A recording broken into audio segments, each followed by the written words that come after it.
Applique is very easy to do in machine embroidery. The first thing that happens with applique is that there's a placement line that goes down for the element that's going to have the applique. And then you would take a piece of fabric that you want to put over. This is one of the teacher owls, and you usually just need a small piece of fabric, and a lot of times you can use your scraps up. I'm going to use a solid color, but so many times you can use a print and just give your applique so much more pizzazz than just an ordinary stitch would be doing if you were doing a fill stitch going across. You lay your applique fabric on top of the placement line and then take it back to the machine for the tack down.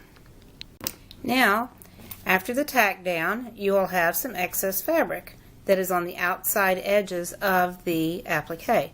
And you'll just want to take your double curved scissors. If you don't have double curved scissors, you'll want to have a really sharp pair of scissors because you want to get close, very close to that stitch line without going into it. Though you don't want to trim that off because you will possibly go into the inside part of the applique, and you don't want to do that. So you want to trim all the way around. The double curved scissors just make it a lot easier because of the way they're shaped, and that is what they're made for. So you do that, you trim all the way around the outside, and you'll have it look like this. And it doesn't matter what kind of applique, you'll always trim that excess portion of the fabric.